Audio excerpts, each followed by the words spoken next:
Muy buenos días con todos, muchas gracias por estar aquí. Como ya habíamos informado las semanas anteriores, todos los viernes vamos a brindar estas conferencias, sobre todo para tratar aspectos técnicos sobre la situación de la pandemia, sobre la situación de la vigilancia epidemiológica, conocer cómo va evolucionando la pandemia en el mundo, en la región de las Américas y en nuestro país, y también poder informarles acerca de los avances en cuanto al proceso de adquisición de vacunas, de reactivos, de pruebas de laboratorio, de tratamiento, algún aspecto técnico que quieran ustedes poder conocer con mayor profundidad.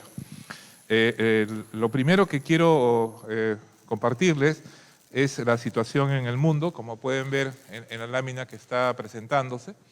La gráfica de arriba es la curva epidémica a nivel mundial. Todavía estamos en una pandemia en progreso. Si bien es cierto, el número de casos y la forma de la actividad pandémica varía en diferentes regiones del mundo, si lo vemos como planeta global, todavía sigue en curso la pandemia. Igualmente en el gráfico de abajo son más ya de 1 millón de fallecidos confirmados en el país, y podemos ver también que las muertes siguen presentándose en todo el mundo.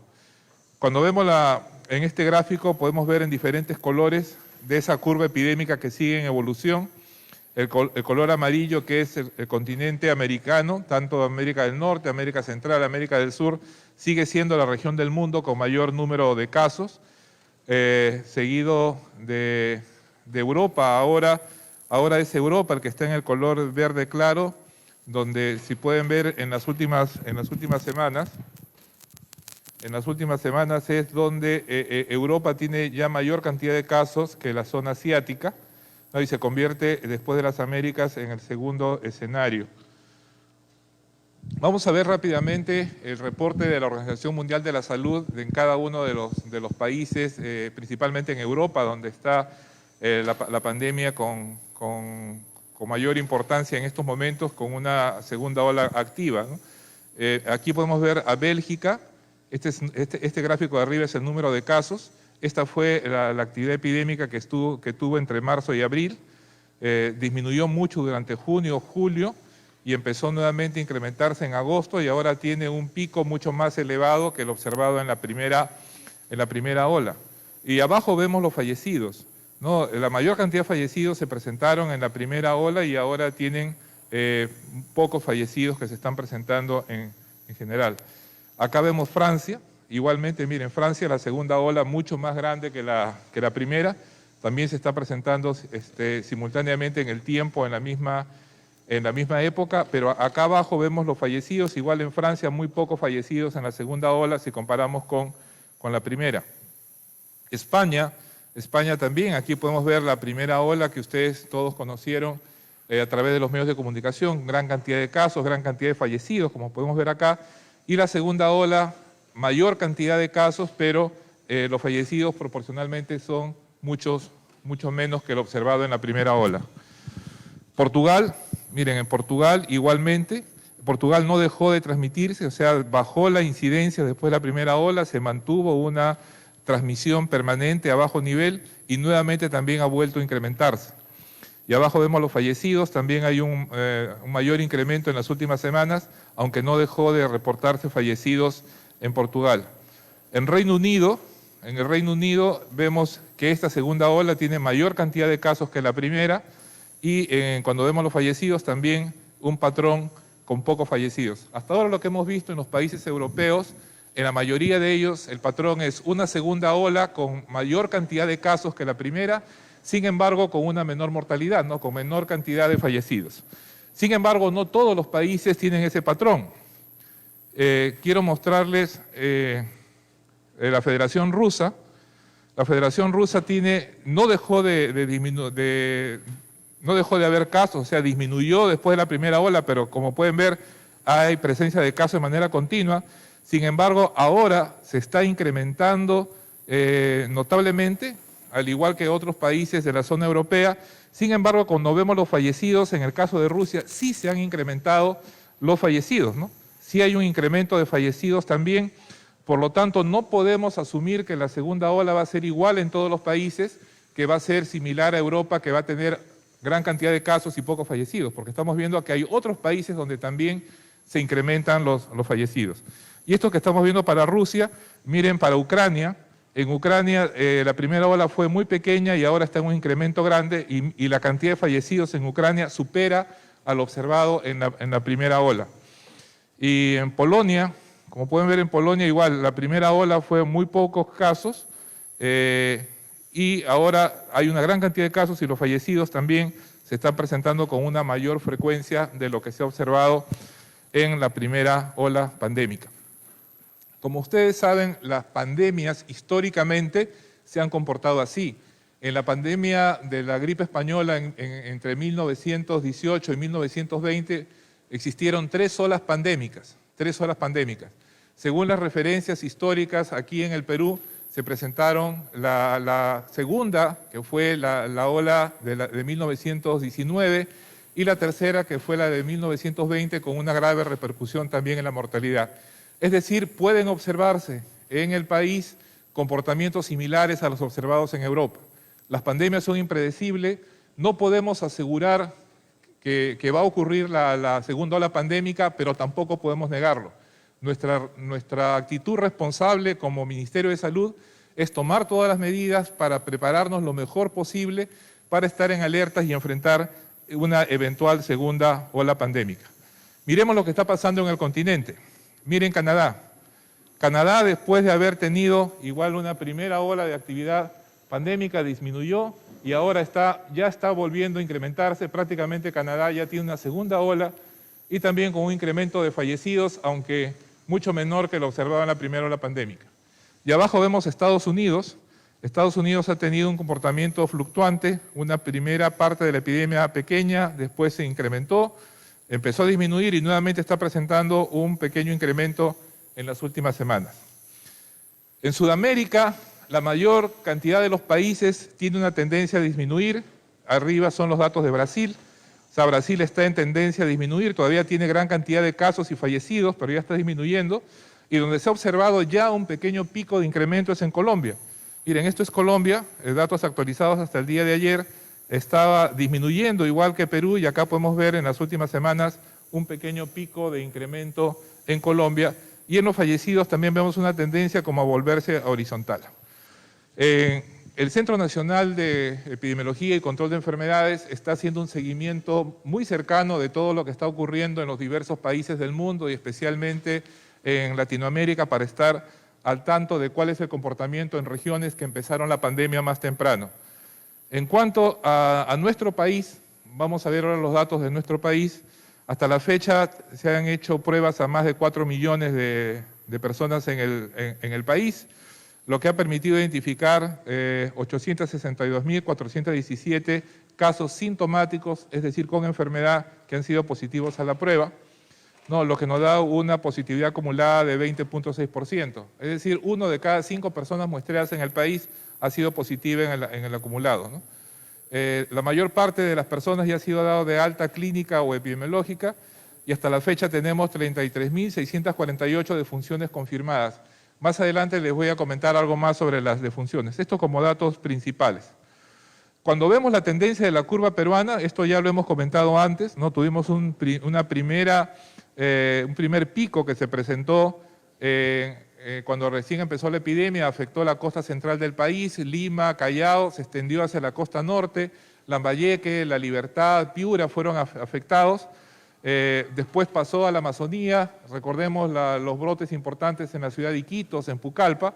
Luego empezó a disminuir hasta fines de junio y observamos un nuevo incremento de casos cuando la epidemia se extendió hacia el sur y afectó los departamentos tanto de la costa sur como de la zona andina del sur.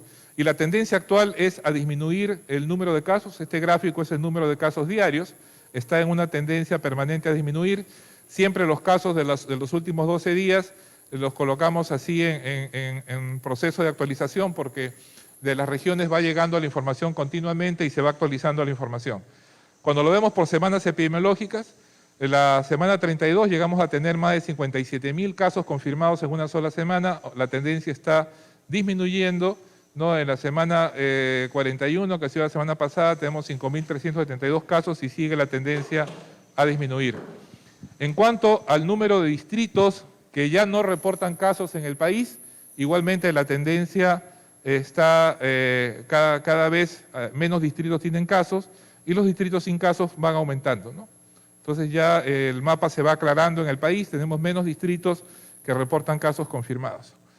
En el acumulado, cuando calculamos este indicador que se llama tasa de ataque acumulada, que no es otra cosa que dividir el número de casos confirmados sobre la población de cada región para poder ser comparable, encontramos que Moquegua tiene la mayor tasa de ataque acumulada, 7.16%.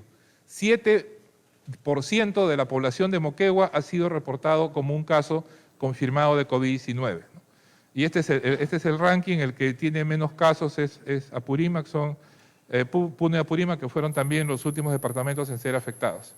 Cuando vemos la tendencia en el mapa, vemos que se va aclarando el país, la incidencia va disminuyendo poco a poco. La incidencia ha sido mayor, o sea, la tasa de ataque, miren, los que más se han afectado, como pueden ver aquí, son los grupos de los adultos y adultos mayores. Las tasas de ataque de enfermedad en niños siempre ha sido la menor en toda la serie. Aquí podemos ver por grupos de 5 años, ¿no? Sobre los 30 años han sido afectados todos los grupos, más o menos entre 3 a 4% de todos los grupos etarios, tanto hombres y mujeres, y en los más jóvenes, en los niños, la tasa de ataque ha sido mucho menor. Veamos los fallecidos. Esta es la evolución de los fallecidos en nuestro país, ¿no? Estas curvas es día a día.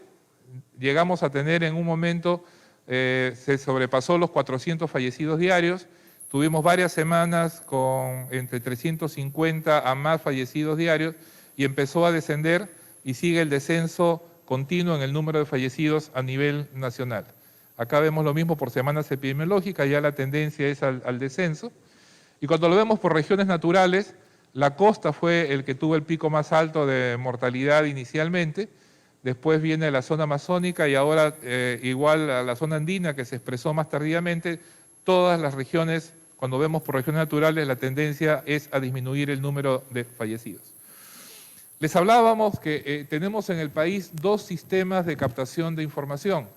El sistema de vigilancia epidemiológica, que es la notificación inmediata que hace un profesional de salud, ¿no? En un centro de salud, en un hospital, ocurre, por decir, un fallecimiento, inmediatamente lo notifica el sistema de vigilancia.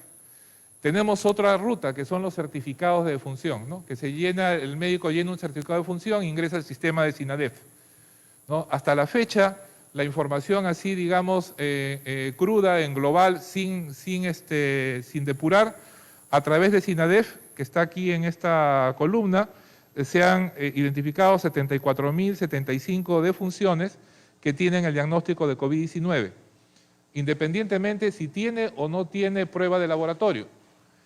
Por el sistema de vigilancia tenemos confirmadas 33.648 que cumplen los criterios internacionales para atribuir un fallecimiento al COVID-19, es decir, tiene una prueba molecular de PCR positiva, que es el criterio que utilizan todos los países para poder verificar si se trata o no de COVID-19. Cuando nos comparamos con otros países utilizamos este valor. Tenemos defunciones sospechosas de COVID-19, que son pacientes que han tenido un cuadro clínico de enfermedad respiratoria severa, que han fallecido pero que no tienen pruebas confirmatorias, ¿no? Y se requieren otros estudios, como ver las historias clínicas, las imágenes radiográficas, etcétera, y estamos en ese proceso. Estamos en el proceso de evaluación en cada región y es por eso que de las defunciones sospechosas continuamente están pasando algunos casos a confirmados, otros casos están pasando a descartados y se identifica que se trató de otra enfermedad y no COVID-19. Y el otro proceso que estamos haciendo es comparando la información de los 2 sistemas, del SINADEF con el sistema de vigilancia epidemiológica para poder unificar criterios, dado que SINADEF, vuelvo a decirles, es el certificado de defunción que escribe el médico y no requiere tener una prueba de laboratorio. Entonces, en este caso, para poder tener seguridad de que se trata de COVID-19, tenemos que hacer este análisis preciso. Recordemos que en nuestro país la primera causa de muerte son las enfermedades respiratorias agudas, por lo tanto siempre hay fallecidos por neumonías, por influenza, por otras causas que podrían confundirse con COVID-19. En todo caso, tenemos toda la información siempre ha sido transparente porque tanto la información de SINADEF como de Vigilancia Epidemiológica se trata de información pública que están en los sitios web oficiales. El día de ayer se han reportado 71 defunciones en el país. Lima Metropolitana fue quien reportó el mayor número de casos, que son 27, seguida de Lambayeque, tercero del Callao, ¿no? 71 defunciones. Ya tenemos varios días con menos de 100 defunciones reportadas en total. Cuando ordenamos las defunciones en base a la tasa de mortalidad, es decir, de cada grupo quinquenal que estamos viendo acá, qué proporción han fallecido, expresado por 10.000 habitantes en este caso, vemos esta gradiente, ¿no? Miren, a mayor edad el riesgo de morir es mayor. Como información general, siempre hemos dicho que los adultos mayores tienen mayor riesgo de morir, por eso hay que protegerlos más, sobre todo los mayores de 65 años, pero miren que es un continuo, o sea, a partir de los 30 años empieza a incrementarse el riesgo y los de 40 tienen más riesgo que los de 30, los de 50 más que los de 40 y así va incrementándose. Esto es importantísimo entender porque no quiere decir que las personas que tienen 30, 40, 50 años no tengan riesgo de morir. Pueden hacer también enfermedad grave, todos tenemos que cuidarnos. A los adultos mayores tenemos que cuidarlos más, porque son los que tienen mayor riesgo de hacer enfermedad grave y muerte. Pero a partir de los 30 años es un riesgo continuo, tanto para hombres y mujeres, a mayor edad, mayor riesgo de hacer enfermedad grave y morir. Cuando hacemos el ranking de las tasas de mortalidad a nivel de regiones, de departamentos en el país, Ica, Callao, Moquegua, Lima tienen las tasas de mortalidad más altas, que son zonas de costa, ¿no? de ciudades densamente pobladas. Y las tasas de mortalidad más bajas se encuentran en la región andina, miren los que están más abajo, si leo de abajo hacia arriba, Apurímac, Puno, Cusco, Huancavelica, Cajamarca tienen las menores tasas de mortalidad, que son poblaciones generalmente más dispersas, poblaciones rurales. Donde hay mayor densidad poblacional hemos tenido mayor mortalidad. Otro indicador que les había comentado que estamos haciendo seguimiento es lo que denominamos exceso de mortalidad. El exceso de mortalidad mide el total de fallecidos que se presentan en el país, el total, tanto sea por COVID como sea también por no COVID. En esta gráfica lo que se ve al fondo como una franja gris es lo habitual de la mortalidad en el país, ¿no? Aquí están los valores entre el año 2017 y el 2019, ¿no? Alrededor de 2.000 muertes semanales se presentaban y lo que empezamos a ver es que durante la pandemia se incrementó los fallecidos, llegando a ser alrededor de 6.000 o incluso algunas semanas más de 6.000. En otras palabras, la mortalidad usual se triplicó. Y lo que estamos viendo ahora es un descenso de la mortalidad total. Aquí no solamente están los fallecidos por COVID, sino también están los fallecidos por otras causas de muerte que se incrementaron también durante la pandemia. Y estamos viendo ya un descenso, todavía existe una brecha, o sea, estamos más o menos 1.000 muertes semanales por encima de lo habitual, pero con la tendencia ya a disminuir. Esta información la hacemos hasta el nivel no solamente a nivel nacional, sino se hace el seguimiento a nivel provincial, distrital, para poder detectar en qué regiones todavía se presenta una brecha de mortalidad, que es un indicador indirecto que la pandemia continúa activa. Veamos Lima Metropolitana, ¿no? Todavía hay una brecha que está alrededor de 1.000 muertes. En Lima habitualmente se presentan alrededor de 500 muertes semanales y todavía hay una brecha que está por encima de 1.000. Y si observan con detenimiento las 2 últimas semanas, hay una línea horizontal, lo cual ya es un llamado de atención de que no siguió disminuyendo, sino hay una línea más o menos de 1.166 a 1.159, ¿no? Ha descendido muy poco y eso nos hace mirar cada distrito de Lima con mayor cuidado. Acá vemos las Limas por regiones, vemos que en Lima Centro continuó disminuyendo, en Lima Este aumentó un poquito, vemos aquí que hace como una especie de gancho la curva epidémica, en Lima Sur también se ha visto el mismo fenómeno y en Lima Norte, ¿no? Eso nos ha hecho estar más cercano a la información para poder estar atento del comportamiento que está ocurriendo en cada punto de Lima. Algunas regiones que estuvieron en actividad epidémica, recordemos que el sur del país ha sido el que tuvo la actividad epidémica en la última fase de la epidemia. Arequipa ya está llegando a su tendencia habitual, miren cómo ha caído ya el exceso de mortalidad en Arequipa. Esta es la provincia de Arequipa, la provincia de Islay ya está en su canal de lo esperado. En Moquegua también ya está prácticamente regresando a la tendencia habitual de mortalidad. Acá vemos Tacna, Tacna igualmente ya está llegando a su nivel habitual de mortalidad. El Cusco, igual manera, miren, Cusco ya está en la tendencia esperada de mortalidad, o sea, ya ha disminuido notablemente la actividad pandémica. Puno, igualmente, miren, ya todos los indicadores de la zona sur del Perú es que se está ya volviendo a su normalidad la tendencia. Algunas regiones todavía están arriba, muy pocas, pero todavía en el caso de Apurímac. Miren, Apurímac todavía se ve que se va hacia arriba la tendencia de la mortalidad. Abancay igualmente está con la tendencia arriba. Y aquí vemos en resumen todo el país, o sea, el seguimiento se hace para todo el país, en la mayoría ya la tendencia es a disminuir y nos llama la atención todavía, como les decía, Apurímac, Ayacucho le falta un poquito y Lima misma, Lima metropolitana, que todavía hay una brecha de alrededor de 1000 defunciones en exceso. En cuanto a los hospitalizados, ustedes pueden ver la curva epidémica de hospitalizados, la tendencia es a disminuir, cada vez tenemos menos hospitalizados por COVID-19 en el país.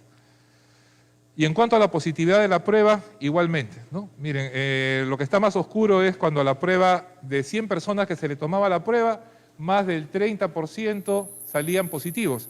Ahora el porcentaje de positividad está cada vez más bajo, ¿no? En la mayor parte del país, todavía en la selva sigue saliendo positivo. Y cuando lo vemos por regiones, miremos en el norte del país disminuyendo cerca del 10%, igualmente en Lima y Callao ya está la positividad alrededor del 10%, en la zona amazónica está todavía un poquito más elevado del 10%, y en el centro del país también llegando al 10%, ¿no? igual que en el sur que está abajo. En resumen, todos los indicadores que hemos visto en el país hasta ahora, nuevos casos, fallecidos, tasa de mortalidad, hospitalizados, todos los indicadores indican que la tendencia es a disminuir constantemente. Sin embargo, estamos obligados a seguir con la vigilancia, estar en alerta por lo que hemos observado del comportamiento de otros países. Ya hemos visto Colombia, que es nuestro vecino cercano, cómo se está incrementando un poquito. Argentina todavía está en actividad epidémica, Chile está igual que nosotros, disminuyendo cada vez más, Ecuador también está igual que nosotros, disminuyendo, pero todos estamos en alerta. La vigilancia se ha intensificado, estamos entrando en una fase de vigilancia intensificada. Todo paciente que llega al establecimiento de salud con un cuadro sospechoso de COVID-19, se le hace la prueba molecular, que es la indicación según la última alerta epidemiológica, inmediatamente también se hace la investigación de los contactos, de sus contactos familiares, buscando si tienen presencia de síntomas y también está indicada hacer la prueba molecular. Las pruebas serológicas, que son las pruebas que nos permiten medir anticuerpos, solamente están indicados en el caso de que el paciente que se capta tiene más de una semana de enfermedad, porque sabemos que después de la primera semana ya las pruebas moleculares no van a detectar al virus. Pero no es, quizás hay alguna información que no ha sido comprendida correctamente, no es que estemos insistiendo en usar pruebas rápidas o pruebas serológicas, sino, volvemos a decir, la indicación para el caso que tiene menos de 7 días de evolución es hacer la prueba molecular en primera instancia y también la prueba molecular para poder identificar a los contactos de la familia que pudieran estar infectados. Estamos haciendo los estudios de cero prevalencia a nivel nacional y las pruebas serológicas son las que se utilizan para cero prevalencia. A partir del próximo mes empezamos probablemente a usar ya las pruebas también de antígeno, que son otro tipo de pruebas diferentes. El PCR busca el ácido nucleico del virus para poder identificar su presencia. Las pruebas de antígeno buscan algunos elementos de la superficie del virus y nos sirven también para casos agudos. Son pruebas nuevas que han sido desarrolladas en el mundo y esperamos tenerla pronto para que ingresen también como parte del sistema de vigilancia epidemiológica.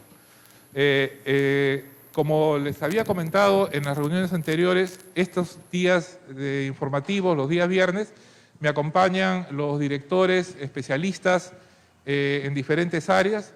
El doctor Luchetti es el director de intervenciones estratégicas, que es el que es responsable de todas las pautas de tratamiento que se dan a los servicios de salud. El doctor Luis Rodríguez es el director del Centro Nacional de Epidemiología, todo lo que son sistemas de información. Está también con nosotros el doctor César Cabeza, jefe del Instituto Nacional de Salud, la parte de diagnóstico y de investigación. Y también nos acompaña el doctor Carlos Castillo, que es nuestro asesor en el tema de inmunizaciones, que estamos a sus órdenes para atenderlos y resolver cualquier pregunta. Igualmente, en la reunión anterior les manifesté que los doctores están autorizados, como en su doble rol, de ser especialistas en los temas y también de ser los responsables técnicos en el equipo del Ministerio de Salud, de atenderlos cuando sea necesario durante la semana para alguna entrevista por algún tema puntual que sea pertinente en la parte técnica. Muchas gracias por su atención y quedo atento a las preguntas que nos pudieran realizar. Muchas gracias, viceministro. Vamos a dar inicio a la rueda de preguntas. Iniciamos la intervención con América Televisión, Canal N, Bunterrabe. Adelante. Señor viceministro, muy buenas tardes. Tenga la gentileza. Queríamos saber sobre, usted estaba informando que se está bajando el índice de contagios y de fallecimientos por COVID-19 en el país. Se habla de que en enero, febrero y marzo, época de verano, podría haber una segunda ola. ¿Qué acciones se van a tomar ante ello? Ya se está hablando de que las playas serían una zona de contagio. Recordemos que el Perú no solamente es Lima ni la costa, en la sierra empiezan las lluvias, empieza el frío. ¿Qué se va a hacer para controlar ese caso? Y luego, sobre qué medicamentos se van a entregar ahora a las personas que empiecen con los síntomas del COVID-19, ya que se han retirado varias medicinas que se tenían, como la ivermectina, por ejemplo. ¿Qué medicación se le va a dar ahora a los nuevos pacientes? Gracias, viceministro. Muchas gracias por la pregunta. Una de las direcciones que no está presente ahora justamente porque está en una reunión de trabajo, es la Dirección General de Riesgos y Defensa, la DIGER. Esta dirección está coordinando la preparación del plan frente a una eventual segunda ola pandémica. Hemos tenido hace 2 días, si no me equivoco, la aprobación del plan de acción, que es a través de un decreto de urgencia, se ha aprobado el plan de acción. Si no me equivoco, son 36 millones de soles, 35, perdón, millones de soles que nos van a permitir cubrir estos meses, la parte sobre todo de vigilancia epidemiológica, de investigación y de respuesta frente a cualquier incremento de casos que se pueda observar. Está en preparación, esperemos que esta semana sea aprobado ya finalmente el plan de segunda ola. Todas las direcciones estamos trabajando en el plan. Lo otro que a propósito de la pregunta del señor Rabe quisiera comentar es que los otros problemas de salud del país no han desaparecido y estamos trabajando simultáneamente otros planes como el plan de dengue, que también ya ha sido aprobado, el decreto de urgencia que aprueba el financiamiento del plan de dengue. Sabemos que cuando empieza a subir la temperatura, el dengue se va a convertir en un problema serio, tanto en la zona amazónica como en la costa norte del país y también en la costa central. Ica es uno de los departamentos que ha tenido mayor incidencia de dengue este año y tenemos que estar también alerta. No podemos dejar ningún problema de salud.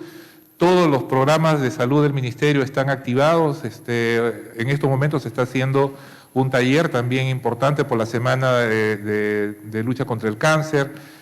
También se está viendo nuestros problemas crónicos como la desnutrición, la anemia. O sea, no podemos dejar ningún problema de salud y todos estamos trabajando en todos.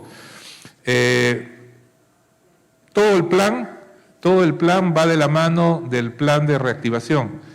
Es cierto que se necesita la reactivación económica. Hemos tenido ayer una reunión con representantes de las iglesias, se está viendo con las municipalidades, los de las playas, y la condición el acuerdo que estamos teniendo con todos es que el plan de apertura económica va de la mano del Sistema Nacional de Vigilancia y de Alerta Epidémica para que en el caso, al menor indicio de que nuevamente está incrementándose el número de casos en alguna región del país, poder tomar las medidas inmediatamente.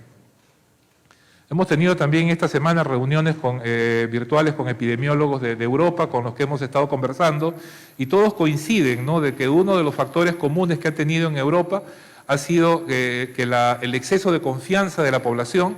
Incluso empezaron a salir a la calle sin mascarilla, a volver a tener reuniones de amigos sin mascarilla, y el problema de la playa fue las aglomeraciones nuevamente de personas sin usar mascarilla, y eso es una lección aprendida para todos. La mascarilla y el distanciamiento social debemos mantenerlas permanentemente, independientemente de que empecemos ya a asistir o empezamos a salir y se realicen ya los viajes, se aperture el turismo. Lo que no debemos dejar en ningún momento es el uso de la mascarilla y el distanciamiento social, que implica no formar grupos, no tener reuniones. Respecto a lo de los medicamentos, quisiera pasarle al doctor Luchetti, quien es nuestro director de intervenciones estratégicas, que tiene a su cargo justamente la parte de tratamiento de pacientes. Buenos días. Con respecto al tratamiento en primer nivel, voy a enfocar principalmente el tema relacionado con el primer nivel de atención, o sea, con el manejo ambulatorio. Se ha reunido la comisión de expertos para evaluar el manejo ambulatorio el día de ayer y hemos tenido conclusiones bastante importantes. La primera de ellas está relacionada con el enfoque dentro de lo que viene a ser el manejo ambulatorio de un paciente. El manejo ambulatorio de un paciente no implica solamente usar medicamentos. Eso no es todo. Lo más importante en el manejo ambulatorio de un paciente es poder detectar inicialmente los síntomas del paciente. Nosotros sabemos muy bien, y todos sabemos muy bien, que ante el primer síntoma la persona tiene una cantidad de virus elevadísima.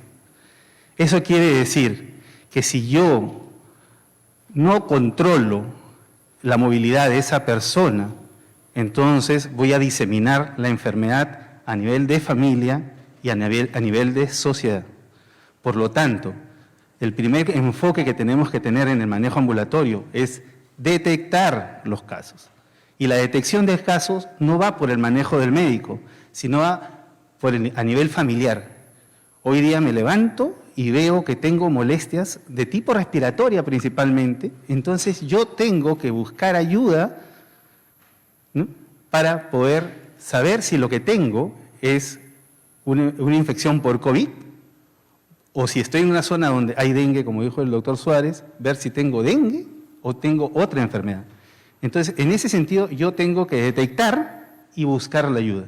¿Y busco la ayuda en quién? En los profesionales de salud, que son los que van a poder orientarme a hacer lo mejor que pueda. Luego de ello, tengo que identificar el otro tema, que tengo que buscar aislarme. Y buscar aislarme quiere decir ver si en mi casa tengo la posibilidad de buscar un aislamiento. Y si no la tengo, entonces al mismo profesional al cual yo le consulto, le tengo que preguntar por posibilidades de aislarme yo o aislar a mi familiar en un lugar que se llama centro de aislamiento temporal, ¿no? Entonces, eso es lo que tengo que hacer en un primer momento. Luego de ello, la otra pregunta que yo le debo hacer al profesional de salud que me está atendiendo es sobre qué medidas tomar frente a los síntomas que tengo. Si estos síntomas son fiebre, probablemente vaya a tener que utilizar el paracetamol para manejar la fiebre. Y digo paracetamol, no digo otro medicamento, porque hay que entender que no estamos hablando solo de COVID, sino también estamos hablando de dengue. Y nosotros ya sabemos muy bien cómo se maneja un dengue y cómo se maneja un COVID. Perdón, había un accidente. La otra situación que tenemos que tener en cuenta es con respecto a lo que viene a ser el tratamiento del COVID y la verdad es esta. No hay tratamiento específico para COVID. No lo hay. Eso es claro. Pero también tenemos que entender una cosa. La medicación que se ha estado usando no es una medicación que vaya a producir daño a las personas, ¿no? O sea, no hay tratamiento, pero tampoco produce daño. No eleva la mortalidad, no existe, no es cierto. Eso es lo otro. En cuanto a lo que viene a ser el uso de la ivermectina se está usando al primer nivel con inicio de síntomas ante la suposición de que podía tener alguna acción. Actualmente, en el documento técnico que vamos a sacar, se está recomendando solamente, es una recomendación para casos en los que haya factores de riesgo. Y eso es en la primera semana de tratamiento, estamos hablando de los primeros días. Y a discreción del médico, el médico decide si lo usa o no lo usa, él está en es su plena decisión. Pero una responsabilidad muy grande que sí tiene el médico y los profesionales de salud, y que lo vamos a recalcar y lo vamos a remarcar mucho, es el hecho de que todos los profesionales de salud vamos a acompañar a nuestro paciente. ¿Qué quiere decir acompañar? Seguirlos día a día. Esta es una enfermedad que tenemos que seguirla. Tenemos que seguir al paciente, evaluar sus síntomas y en base a sus síntomas ir solucionando los problemas. Y también, otra situación importante, hablando de COVID, es evaluar la oxigenación del paciente. ¿Cómo está respirando? Si tiene dificultad respiratoria. ¿Por qué? Si tiene dificultad respiratoria y su oxigenación está venida a menos, ese es indicativo para que el paciente vaya a recibir atención con oxígeno, de acuerdo a lo que evalúe el médico en un centro de salud o en un centro de aislamiento. Eso es lo importante. Hay que entender entonces que básicamente el manejo ambulatorio va a ser plenamente exitoso si nosotros entendemos que debemos de aislarnos ante el primer síntoma, y si no sabemos cómo aislarnos, buscar el aislamiento. Y para eso preguntarle a nuestro médico local o a nuestro profesional de salud local dónde puede obtener ese aislamiento necesario. Eso es lo otro. Entender que no hay medicación que cure, pero hay medicamentos sintomáticos, y dentro de esos medicamentos sintomáticos hay algunos que sí se pueden usar y hay otros que no se van a usar, ¿no? Dentro de ellos están los corticoides en la primera semana. No se usa corticoides en primer nivel de atención. Eso se usa en hospitalización. No se usa anticoagulantes. Eso se usa en hospitalización. Hemos retirado medicamentos dudosos, pero que también esos medicamentos hay que entenderlos que no elevan la mortalidad. Y eso es importante tener en cuenta.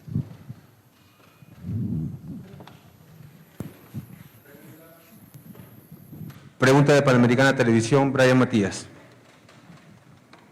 ¿Qué tal? Muy buenas tardes. Yo tengo dos preguntas, una para el señor Aldo Luchetti.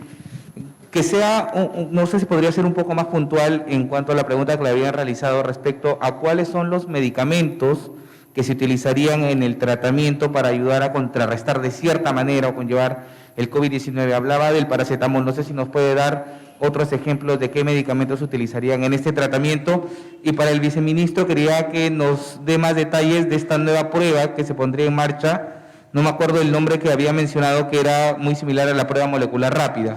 No sé si nos puede dar más detalle y sobre todo cuál es la diferencia entre esta nueva prueba y la prueba molecular rápida que ya existe. Gracias. Sí, muchas gracias.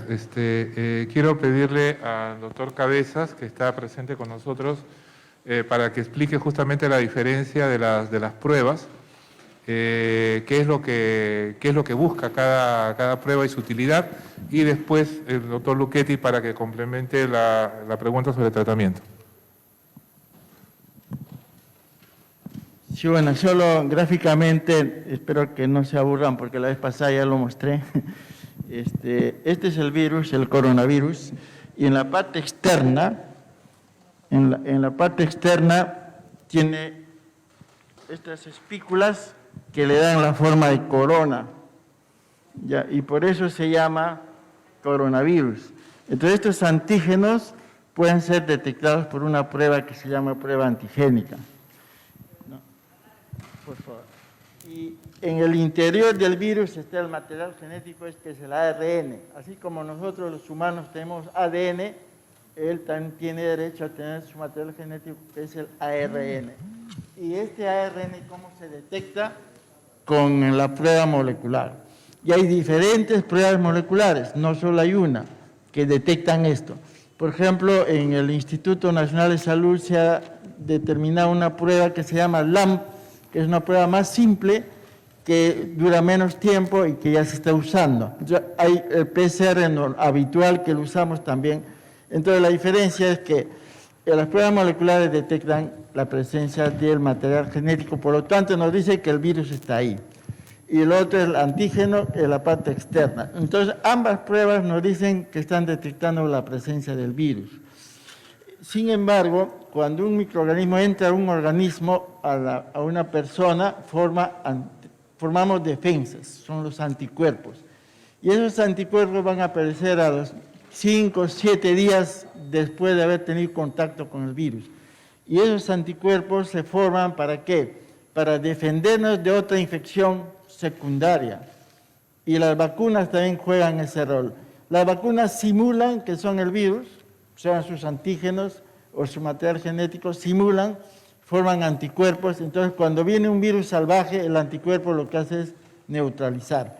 Entonces, en concreto, hay estas pruebas moleculares para detectar el ARN, las antigénicas para detectar el antígeno y las serológicas, que son también de varios tipos, entre ellas las rápidas, las ELISA, la quimioluminiscencia, hay varios tipos de pruebas.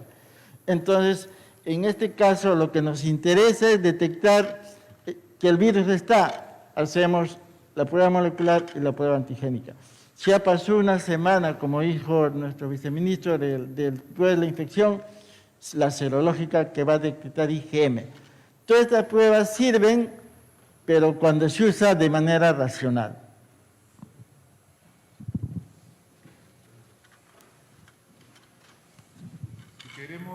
Si queremos saber qué porcentaje de la población ya se infectó en el país, la prueba que se utiliza para hacer los estudios es la prueba que detecta los anticuerpos. Porque lo que queda en la sangre de las personas son los anticuerpos, es decir, las defensas que se produjeron en respuesta a la infección. No se pueden hacer estudios de prevalencia con pruebas antigénicas o con pruebas moleculares, porque el virus está solamente presente durante la enfermedad aguda y después desaparece. Entonces, por eso es que lo que buscamos al hacer las pruebas serológicas en la población es ver qué porcentaje de la población ya tiene anticuerpos, ¿no? Y lo que se ha encontrado en el primer estudio que se hizo en Lima es que el 25% de la población de Lima ya tenía presencia de anticuerpos. Actualmente estamos en proceso de realizar el estudio.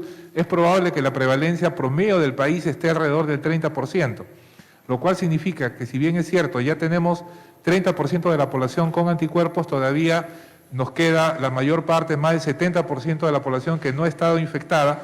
Por lo tanto, sí existe población susceptible que podría ser infectada en una eventual segunda ola pandémica.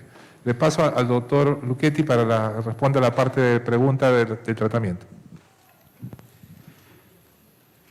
Con respecto al tratamiento, lo que tenemos que tener en cuenta es que solamente se va a mantener el tratamiento opcional de ivermectina para los casos de personas que tengan factores de riesgo. Y he subrayado la palabra opcional porque es a discreción del médico. Y lo cierto que hay que tener en cuenta es que en todo momento estamos hablando de que el médico tiene que ser el que indique el tratamiento. En ningún momento estamos hablando de automedicación. La automedicación siempre es peligrosa y eso lo hemos visto.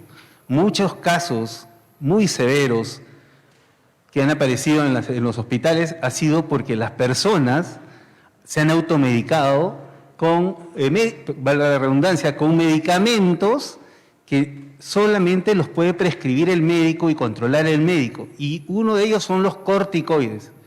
Si nosotros usamos, por ejemplo, cortisona o bajo cualquiera de sus formas en la primera semana, cuando el virus está presente, si lo usamos en ese momento, lo que estamos haciendo es evitar que nuestro sistema de defensas se proteja y vamos a procurar que ese virus se multiplique de una manera terrible y la complicación viene. Por lo tanto, hay que estar muy claros en que el manejo siempre tiene que ser un manejo del médico. Y lo más importante de todo esto es el acompañamiento del paciente. No es que te doy la medicación y me olvido de ti. Te doy la medicación o te indico algunas medidas y te acompaño todos los días. Y el paciente está en su derecho de pedir de que se le acompañe, que se le vea cómo va, ¿no? Una llamada telefónica, un mensaje por WhatsApp, ayuda mucho y ha salvado muchas vidas.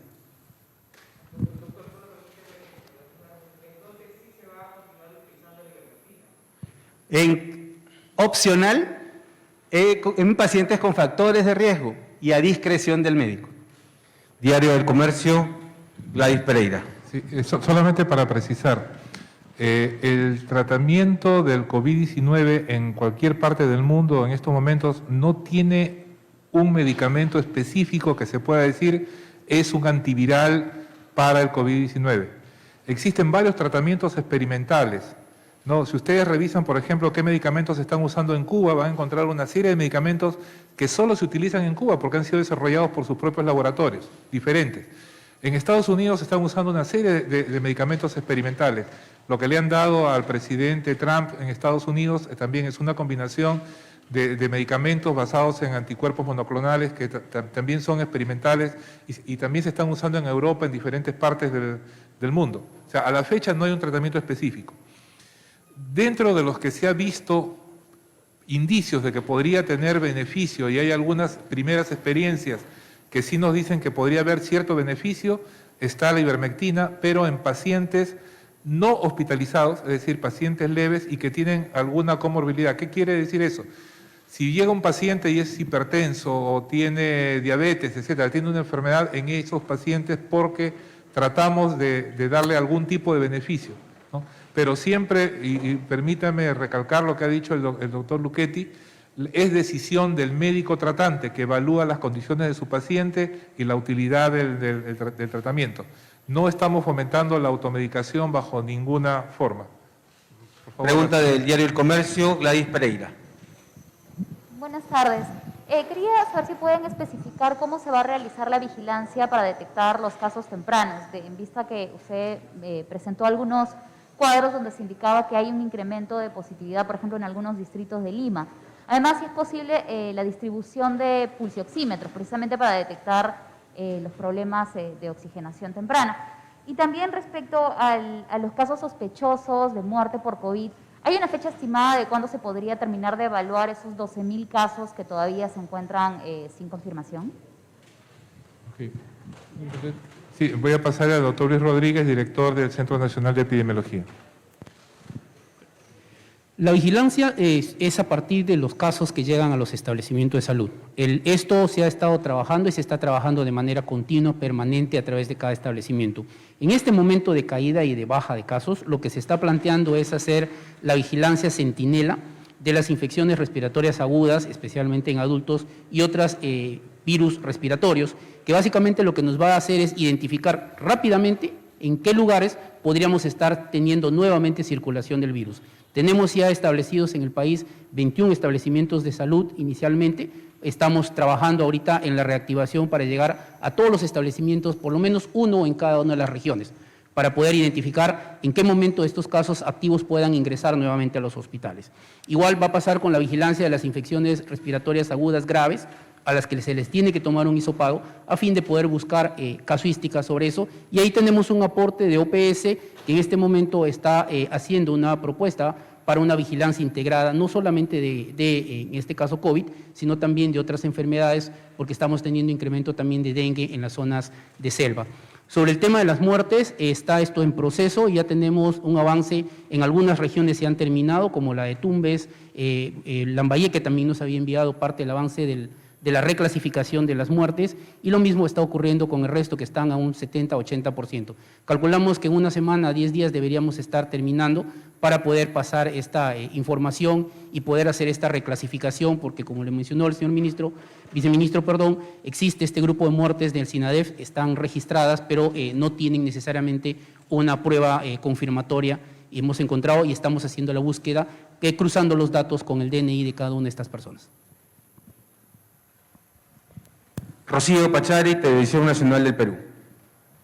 ¿Qué tal? Muy buenas tardes. Una pregunta para el viceministro Suárez. Ayer hubo una conferencia de salud en la que se reveló que un estudio en un escenario pesimista traería una segunda ola para el mes de diciembre. Se habló de 2 millones de casos más y de 17.000 camas UCI que se necesitarían para los pacientes, y esto porque había un incremento de 12 regiones en los casos. Quisiera saber cuál es el estudio que Salud ha hecho en cuanto a un posible escenario negativo y si coinciden estas cifras, porque son cifras realmente alarmantes, hospitalizar 300.000 personas y se han dado mayores cifras. Entonces, quería saber cuál es la posición de MINSA y si hay un estimado en cuanto a estas cifras según algún estudio que han podido realizar y una posible segunda ola. Sí. La primera ola pandémica en nuestro país, estimamos que más o menos afectó al 30% de la población peruana, ¿no? Eso se va a corroborar cuando culminemos los estudios de cero prevalencia. O sea, la primera ola ha significado que el 30% de nuestra población ha sido afectada por el COVID-19. Esto en números absolutos es la tercera parte de la población, ¿no? O sea, alrededor de 10 millones de peruanos pudo haberse infectado en la primera ola. Queda más del 60% de la población, entre 60 y 70% de la población que no ha sido infectada. Las estimaciones se hacen en base a la población susceptible que queda en el país, ¿no? Y lo que se hace usualmente es diferentes escenarios de riesgo. Un escenario mínimo que estimamos que se afecta el 5% de la población y un escenario máximo que puede ser similar o peor a lo que ya hemos vivido, ¿no? Estas estimaciones no son predicciones. Las estimaciones nos sirven para poder hacer el cálculo de necesidades, de suministros médicos, de personal de salud, de camas de hospitalización, etcétera, ¿no? Y nos sirven para poder planificar. Se hizo una primera estimación que la ministra lo presentó y estamos trabajando una actualización en base a nuevos parámetros que la misma Organización Mundial de la Salud nos está dando y lo que estamos observando de cómo se ha comportado en Europa, ¿no? Estoy seguro que todos queremos que eso no ocurra, ¿no? Nadie quiere que haya una segunda ola y que tengamos una mayor cantidad de fallecidos, pero tenemos que prepararnos en base a lo que hemos aprendido hasta ahora en la reflexión y el análisis de todas las medidas que se han tomado para poder estar mejor preparados frente a una siguiente ola pandémica que es posible. Les comentaba que hemos estado reuniéndonos con epidemiólogos europeos en esta semana y lo primero que nos dijeron ellos es que la población empiece a salir a la calle sin mascarilla, que le empiece a perder el miedo, digamos, al riesgo y empiecen a reunirse, a formar grupos. Eso ha sido para nosotros, digamos, el principal factor de riesgo para que todo empiece nuevamente. Incluso habían aperturado ya las escuelas, ya han tenido que volver a cerrar las escuelas, volver a cerrar restaurantes, volver a cerrar todo. El mensaje que debemos tener saliendo de esta reunión, es que sigamos cuidándonos, sigamos usando la mascarilla. Mientras no tengamos a toda la población vacunada, el riesgo persiste en la población. Por menor que sea el número de casos que tengamos en el país, el riesgo existe y nuevamente podría volver a empezarse la transmisión. Pregunta de Beto Villar del programa Punto Final de Latina Televisión. Viceministro, me gustaría saber un poco cuál es el criterio que se tiene para saber que una segunda ola está ocurriendo en un país, cuáles son los factores que hacen eso.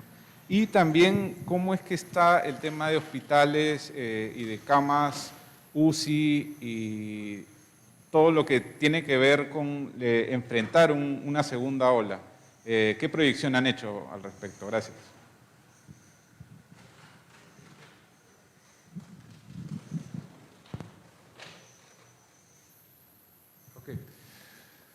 Respecto a la posibilidad de segunda ola, ¿no? Tenemos tres factores. El primer factor es el antecedente histórico, que otras pandemias se han comportado en varias olas pandémicas, ¿no? Tanto, especialmente la pandemia del 18, que fue la más estudiada, tuvo 3 olas pandémicas consecutivas. Este mecanismo de evolución de las pandemias que ocurre una primera gran ola, después prácticamente desaparece y después vuelve a ocurrir nuevamente y puede tener hasta más de 2 olas pandémicas, existe antecedentes del comportamiento de las pandemias. Eso es lo primero. Lo segundo es lo que estamos observando en Europa. En Europa, como hemos revisado las curvas, tienen un patrón muy similar, ¿no? Después de la primera actividad epidémica que duró aproximadamente alrededor de 2 a 3 meses en diferentes países, disminuyó muchísimo, en algunos prácticamente desapareció, lo cual les hizo a la población tener confianza, salir a la calle, dejar de usar mascarilla, y nuevamente empezó a incrementarse 3, 4 meses después una segunda ola pandémica. O sea, estamos observando el comportamiento en otras regiones del mundo, lo cual nos hace mantener en alerta. Y lo tercero es saber que todavía tenemos gran cantidad de población susceptible en el país. Si se hubiera afectado el 70-80% de la población, de repente decíamos, ya no hay riesgo porque ya toda la población está infectada y se alcanzó la inmunidad de rebaño. Pero no es así. O sea, los estudios que hemos hecho preliminarmente y lo que vamos a confirmar en las siguientes semanas nos dicen que aproximadamente el 30% de la población tiene anticuerpos, lo que quiere decir que el 70% no. O sea, el 70% de la población aún es susceptible y tenemos que ser responsables de protegernos. Igual, cuando empezó la pandemia, había muchos países que todavía no tenían casos. Era indudable y responsablemente teníamos que prepararnos, ¿no? Eso respecto a la preparación. Ahora, la preparación incluye el poder mejorar no solamente las camas UCI, que es, digamos, el punto más crítico de la atención del paciente, sino todo el sistema de salud, desde el primer nivel de atención. Hemos aprendido sobre la marcha, es una pandemia que nadie la esperó, ha superado las instalaciones de oxígeno que tenían todos los hospitales. No, cuando se construye un hospital, se construye una planta de oxígeno, un hospital de 100 camas, entonces tiene oxígeno para poder dar a esa cantidad de camas que tiene. Pero la cantidad de pacientes que demandaron los servicios de salud superaron las expectativas, superaron la infraestructura que tenían los hospitales. Y eso nos ha obligado a tener que mejorar sobre la marcha. Hemos pasado de tener menos de 300 camas UCI a más de 1.600 camas UCI que tenemos ahora, pero sin duda faltan aún más y tenemos que seguir creciendo. Pero también sabemos ahora que existen los concentradores de oxígeno, que no son los balones, sino son unos aparatos pequeños que captan el oxígeno ambiental y lo concentran para poder utilizarlo para dar oxígeno medicinal, y estamos en ese proceso de adquirir y de distribuir estratégicamente concentradores de oxígeno en el primer nivel de atención para que una persona que empieza a tener síntomas no espere, digamos, estar grave, sino ante la primera molestia llegue a un centro de salud y que en el centro de salud, primer nivel de atención, se le pueda brindar el oxígeno y darle el mejor tratamiento que se disponga. Y organizarnos de mejor manera para poder atender, derivar a los pacientes a los hospitales y evitar que ocurra lo que pasó en la primera ola, que los hospitales colapsen rápidamente y que no podamos cubrir la atención de todos los pacientes, ¿no? Muchas gracias por las preguntas. Usted dijo una palabra clave, dijo evidencia científica. Quiero comentar rápidamente cómo se construye una evidencia científica. Una evidencia científica no es la opinión de una persona, es un proceso por el cual las investigaciones, que son primero estudios observacionales, luego estudios experimentales, donde están los famosos ensayos clínicos que pasan por fase 1, fase 2, fase 3, después vienen los estudios de síntesis, donde están los metaanálisis. Metaanálisis quiere decir, se han realizado, por ejemplo, 20 estudios para evaluar si la ivermectina funciona o no. Pueden haber discrepancias, algunos estudios que le fue bien, otros que le fue mal. El metaanálisis nos permite analizar varios estudios en conjunto en conjunto para sacar conclusiones, ¿no? Si se hicieron 20 estudios sobre efectividad y resulta que 19 dicen que es bueno y uno está dudoso, tomamos una decisión que dice sí, al parecer es un medicamento que funciona bien. Entonces, recién después de que tenemos ese nivel de evidencia, podemos contundentemente decir este medicamento es útil y funciona o no. ¿Ok? Pongámonos al inicio de la pandemia. No había ningún metaanálisis, no habían estudios experimentales, ni siquiera observacionales, y la gente estaba llegando a los hospitales. Tuvimos que tomar decisiones, por eso se formó el comité de expertos, renombrados médicos peruanos, los mejores médicos peruanos fueron llamados a ser parte del comité, y las decisiones se tomaron en base a lo poco que había, a que habían algunos primeros estudios de que la ivermectina in vitro, es decir, en laboratorio, inhibía el crecimiento del virus. Empezaron a aparecer los pequeños estudios. Y recién en las últimas semanas, y si ustedes revisan los metaanálisis que ya se están publicando, son más contundentes. Incluso si ingresan en estos momentos a la página web de la Organización Mundial de la Salud, yo les invito a que pongan ivermectina COVID, la OMS va a decir aún en estudio, aún están en investigación. Ya sabemos que no funcionan en pacientes hospitalizados, por eso en pacientes hospitalizados no se indican, pero en pacientes ambulatorios, es decir, pacientes que recién están empezando, cuando el virus recién está empezando a replicar, se ha estado investigando la utilidad de la ivermectina, por ejemplo, en pacientes muy iniciales. Respecto al estudio de IETSI, con todo respeto a IETSI, lo que tenemos hasta ahora es el informe final de una investigación. El informe final de IETSI aún no ha sido sometido a lo que se llama revisión de pares, que es el proceso para que pueda ser aceptado por una revista científica cuando ya se le hacen las observaciones, se identifican alguna posible limitación para que sea aceptado en una revista científica. Cuando el estudio pasa ya a ser publicado y aparece como un artículo científico, recién puede ser tomado en consideración como una evidencia científica. O sea, es un documento importante, es una metodología que se han desarrollado, es un estudio observacional, no es experimental, es observacional, o sea, es en base a lo que ha ocurrido, lo cual no permite controlar una serie de sesgos que se puedan presentar. Sin embargo, tiene su valor, pero aún está en proceso para poder ser considerado como una evidencia científica. Sí hemos hecho un estudio en el país que también está en fase final de análisis para ser sometido también a una revisión por pares, y quisiera pedir al doctor Luchetti que nos comente sobre el estudio que se ha realizado, y finalmente vemos lo de la adquisición de pruebas. Sí. Bueno, con respecto al estudio que se ha realizado, es un estudio hecho sobre 150.000 pacientes que han sido tratados ambulatoriamente. Yo felicito mucho a los neumólogos de la Almenara que hablan sobre no iniciar tratamiento con ivermectina, pero los neumólogos de la Almenara son médicos de tercer nivel. No estamos hablando de nivel hospitalario, de nivel ambulatorio, perdón. Hay que tener en cuenta ese detalle. Cuando hablamos de ambulatorios, estamos hablando de pacientes que inician síntomas y pacientes que están en la primera semana de infección. Entonces, el estudio que nosotros estamos haciendo está dirigido para esos pacientes ambulatorios. Y en estos estudios se ha visto que la letalidad es más baja en los medicamentos que estamos usando ahora. Eso es lo que tenemos claro. Este estudio ha sido presentado al comité de expertos, ellos han dado su opinión y vamos a publicarlo posteriormente, para conocimiento de todos. Con respecto al hecho de que por qué se retiró los otros medicamentos, lo primero que tenemos que tener en cuenta es de que ninguno de estos medicamentos está asociado con mortalidad, como en algún momento se dijo. No están asociados, ¿no? Pero lo que sí tenemos claro es de que no influyen tampoco en la progresión de la infección. Por eso se les retira. Ahora, estos medicamentos, como bien se ha dicho, son utilizados de manera muy segura en otras enfermedades, ¿no? Ayer se hablaba de las enfermedades reumatológicas, como por ejemplo el lupus, ¿no? O la artritis, que también se utilizan estos medicamentos. En ese sentido, estamos seguros de que no están asociados con mortalidad.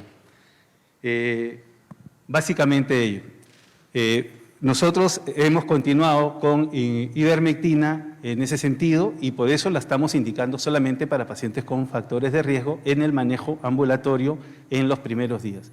Pero si es que algún mensaje tenemos que entender con respecto a tratamiento en pacientes ambulatorios, es que es el enfoque inicial de abordaje de los pacientes. Hay que verlos inicialmente, hay que manejar los síntomas del paciente y en ese sentido el paciente tiene que recurrir al médico. La evaluación con la pulsoximetría o con el pulsoxímetro es importante. Como dijo el doctor Suárez, hay que usar el pulsoxímetro como termómetro todos los días y evaluarlo, pero consultándole al médico, porque nuestro país tiene varias características y una de ellas es la altitud, y la altitud influye en esos resultados. Por eso, el documento técnico va a tener esos datos precisos para que un paciente, por ejemplo, de Puno, sepa cuál es su nivel de oxígeno, para un paciente, por ejemplo, que vive en Cusco, sepa cuál es su nivel de oxígeno, y un paciente a nivel del mar sepa cuál es su nivel de oxígeno adecuado. Respecto a la última parte de la pregunta de la adquisición de medicamentos, permítame por favor responderle de una manera muy general, no tengo toda la información. Lo que quiero comentar es que siempre la adquisición de medicamentos, de insumos en una situación de emergencia sanitaria se realiza en un gran marco de incertidumbre. Cuando tuvimos la pandemia de H1N1, en esos momentos yo también era parte del equipo, era director nacional de epidemiología cuando tuvimos la pandemia del 2009 y teníamos que comprar los Celtamivir, antivirales, ¿no? Y la pregunta es ¿cuánto compramos? ¿Cuántos casos esperamos que existan? También había controversias acerca del uso de Celtamivir. No habían muchos estudios, pero teníamos que tomar decisiones. Ahora igualmente, ¿no? Las adquisiciones se plantearon según las recomendaciones que se tenían en esos momentos, ¿no? Y hay que seguir tomando decisiones. Como dijo el doctor Luchetti, tanto la citromicina, que es un excelente antibiótico que puede tener muchas indicaciones en infecciones respiratorias, etcétera, como la ivermectina, que se utiliza también en diferentes enfermedades, o la hidroxicloroquina, que se utiliza en enfermedades autoinmunes como el lúpus, la artritis reumatoide, etcétera, son medicamentos útiles. O sea, no es que en caso se decida en un momento no utilizarlos para COVID, se van a desperdiciar. Tienen indicaciones médicas y es parte de los medicamentos con los que se cuenta en el Ministerio de Salud. Sin embargo, siempre le digo, en una situación de pandemia existe una gran incertidumbre en la toma de decisiones, ¿no? Y para eso tenemos los mecanismos reguladores del Estado, tanto la Contraloría como, digamos, los procesos, todo lo que yo firmo, por ejemplo, yo firmo antes que la ministra, pero antes ya firmó asesoría legal, los órganos de control, etcétera, para que todo el proceso sea el mejor posible, ¿no? Por supuesto, todos los procesos que se realizan en la administración pública están sujetos a un seguimiento y acción de control si se considera pertinente. Solo quería hacer ese comentario. Siempre hay un gran marco de incertidumbre de la decisión que se va a tomar, sobre todo en este tipo de enfermedades, que son enfermedades nuevas. Si tuviéramos una epidemia de sarampión, no habría duda que tenemos que comprar vacuna contra el sarampión. Pero cuando aparece una enfermedad nueva, emergente, siempre nos manejamos en una gran incertidumbre y más aún, que no habían estudios todavía publicados, como les decía, ¿no? Estábamos evaluando lo poco que había con juicio de expertos para tomar la mejor decisión para la población. Yo les agradezco esta reunión que hemos tenido. Como les vuelvo a decir, quiero invitarlos para que se convierta en un espacio justamente de discusión de temas técnicos para que podamos ayudarlos a cerrar esa brecha que les comentaba el día de ayer en la entrevista con la ministra, que en una oportunidad que me cedió el micrófono, sentimos que se está cerrando la brecha que hay entre la ciencia y la opinión pública, ¿no? Y mucho tienen que ver ustedes, porque hace poco tiempo nadie sabía lo que era un ensayo clínico en fase 3 y ahora la gente me dice, ya probó la vacuna, ya está en fase 3, estamos cerrando el conocimiento científico y se vuelve de dominio público y eso es importante, porque eso incrementa, digamos, lo que es la cultura de nuestra población y para ustedes mismos, ¿no? Preguntar acerca de criterios de criterios técnicos para evaluar un medicamento, cómo se construye una evidencia científica, qué tan válido es este resultado del estudio. Igual que para nosotros, para tomar una decisión, no cualquier cosa publicada digamos, una evidencia científica. Tenemos que evaluar si el tamaño de muestra fue adecuado, la metodología fue adecuada, etcétera. Igualmente, ¿no? Y vamos a estar en permanente coordinación para poder apoyarnos mutuamente. Y si ocurriera alguna situación emergente, algo nuevo, los convocaríamos inmediatamente. Si no, nos vemos la próxima semana para seguir informando acerca de la situación de la pandemia. Muchas gracias, señor viceministro de Salud.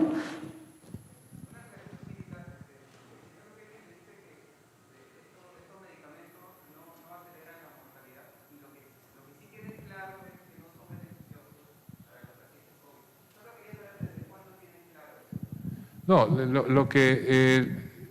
existen varios estudios publicados. Si te interesa el tema, puedes buscar, si colocas la palabra metaanálisis, hidroxicloroquina o ivermectina, puedes encontrar estudios ya publicados, hechos internacionalmente, ¿no? Cuando uno hace hay una pirámide del nivel de la evidencia, ¿no?, que se llama. En la cúspide de la pirámide están los metaanálisis, que es el diseño de investigación más sólido para poder tener una evidencia científica. Debajo están los estudios experimentales, más abajo los observacionales, más abajo está el juicio de expertos, ¿no? Entonces, al inicio de la pandemia, lo único que teníamos era la opinión de los expertos. Empezaron a construirse las investigaciones poco a poco, ¿no? En un estudio experimental el investigador dice, tengo 100 pacientes que le voy a dar el tratamiento A y 100 pacientes que le voy a dar el tratamiento B. Para que puedan ser comparables los dos tratamientos, yo tengo que controlar una serie de factores. El estadio de la enfermedad es igual en ambos grupos, el promedio de edad es igual en ambos grupos, ¿no? El que si tienen o no tienen comorbilidades es igual en ambos grupos, el nivel de oxígeno en el momento inicial es igual en ambos grupos, tengo que controlar todo. Y tengo que tener los mismos criterios de evaluación para poder al final del tiempo de investigación decir, ok, a los 28 días, con este tratamiento se murió tal porcentaje, con este tratamiento tal porcentaje, el nivel de curación fue tal porcentaje, y yo tengo seguridad porque he observado durante todo el proceso a los grupos investigados. Eso es un estudio experimental, controlado. Se llama controlado porque hay un grupo control respecto al otro. Los otros estudios observacionales no hacen eso, que ha sido el estudio de JETSI, ha sido un estudio observacional, que es decir, de todos los pacientes atendidos en los hospitales, a ver, voy a buscar cuántos recibieron el tratamiento con ivermectina, cuántos recibieron el tratamiento con hidroxicloroquina, quiénes recibieron el tratamiento combinado. No fueron pacientes que fueron seleccionados previamente para poder hacer un seguimiento. Entonces, un estudio observacional puede tener sesgos de que los grupos no eran comparables, de que podrían tener algunos mayores signos de evolución de gravedad que otros, etcétera.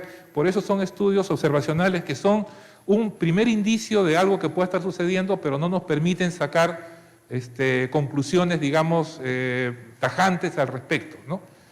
Tienen su importancia en la jerarquía del nivel de evidencia, ¿no?